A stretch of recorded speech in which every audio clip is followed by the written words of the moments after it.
Set. Coming off a hot streak, anyone will tell you they're the best. We had like 18 Olympians. We had a world record holder. But John Chaplin might be right. John put Washington State on the national track map. A genius, hardly challenged as a coach, John spent 21 years at the helm of Washington State. I always said that Gary Payton could trash talk about as good as John Chaplin. John tallied a 202-15 record, 6 dual meet national titles, and Washington State's lone NCAA championship in 1977. We would travel the country and they would see WSU in simple letters and we would get pointed at.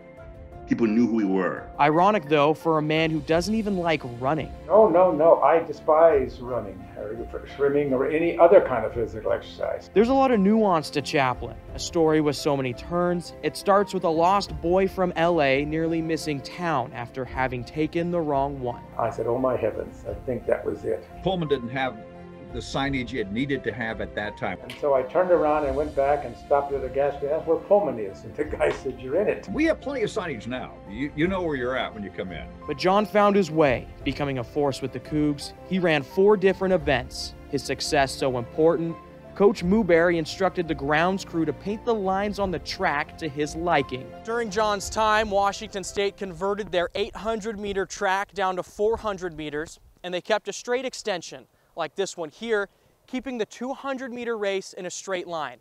Now, John was a quarter miler, and he was good around the curve, so he demanded he run that race over here.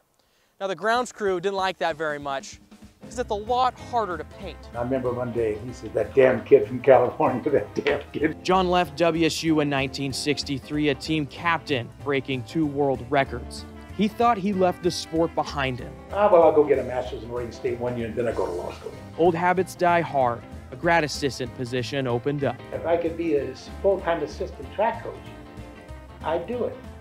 You're going to say no. He said yes. But that orange never looked good on anyone, and Washington State was like an old love you can't help shake, because Jack Mooberry, too, needed an assistant. And I said, well, I know some good names, and he said no. I said, okay. But I told Stan the only person I wanted was you. And I kind of fumbled. I was probably silent 20 seconds, a lifetime for me. He created a new position on the staff. The only way he could get me more money, so he tells the athletic director, Stan Bates, that I am the cross-country coach. Remember, the Pacific Coast had no cross-country coaches. They ran cross-country. John ran with it. He was so well-rounded, both athletically and academically, that he just appealed to so many athletes. Soon enough, the secret was out. John could coach. I have a young sprinter named Larry Shire, and Larry Shire runs a 60 and beats Willie Turner. 2 weeks later, I'm wearing my little thing, but it says WSU and it's crimson. And Willie Turner beats Larry Shire. The 2 kids came up to me afterward and says, you know, Coach, there is something about this coaching stuff. Neither one of us ever believed it was really important, but we got it now. When you coached him, he won, and when you coached me, I won. Shortly after, Mooberry retired. An open door, John walked right through it. The program was his by 1974, when he took an interest to international talent. At that time, that wasn't really done a ton, and he kind of pioneered that in track and field for the nationally for the NCAA. There used to be flags from every country that represented Wazoo along the track. The other track coaches along the Pac-10 didn't take kindly to that in some ways. There was the UCLA coach who was making fun of all of our guys being from Africa. So the next day, John Chaplin shows up at the track meet wearing a safari hat, the shorts, the socks, and yeah, he just embraced it. Wazoo was good under their new head man, so good they didn't break world records. They waited until coach said they were allowed to. At least Henry Rono did while eyeing down the 3,000-meter steeplechase. We could have broken the record at Oregon, but the pit is illegal. It's not deep enough. I knew that. John feared a protest, all the negative press to follow. I knew that's the call. I can see the story. I could write it myself. Henry had to wait, bathed in jeers from the Tracktown USA crowd. I told him he was going to break it up in Seattle. Screw you guys. And yes, Henry did. It was a big deal, and those rivalries were huge. And they would televise live the dual meet WSU and Oregon. We were used to winning. Washington on my record was 22-1, and I'm still pissed about the one, by the way. I'm not sure if I ever lost to a Husky individually. Rono set 2 more world records within a few months.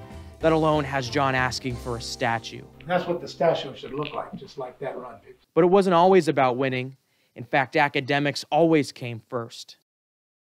International star Joseph Capcorey was once sidelined by Chaplin to take a chemical engineering test. It's just so different from the way coaches are today, it seems like, and how programs are ran. If he doesn't take it now, he can't take it till next year. That means he'll be home in Kenya somewhere, and he has to make arrangements to find a test to come back to the United States to do it. I don't think we want that to happen.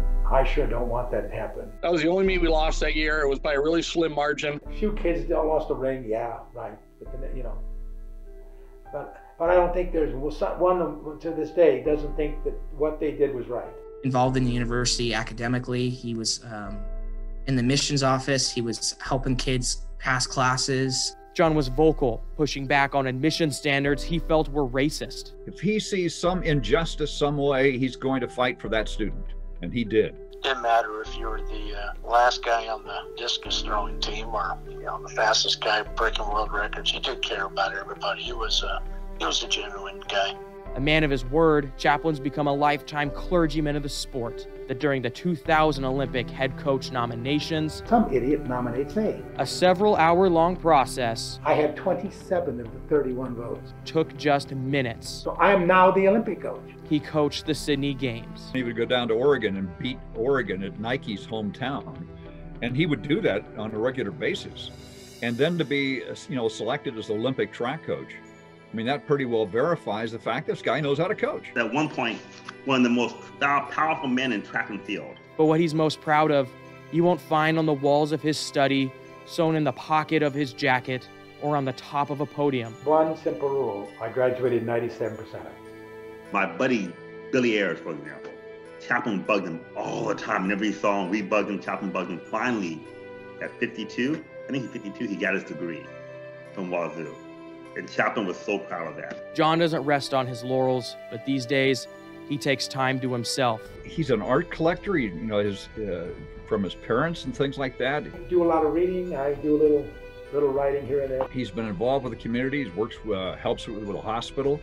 I have him on a city committee. He's been on that committee for quite a number of years. I go fishing. I got a boat and go fishing. I do what I want to do. Still no wisdom lost.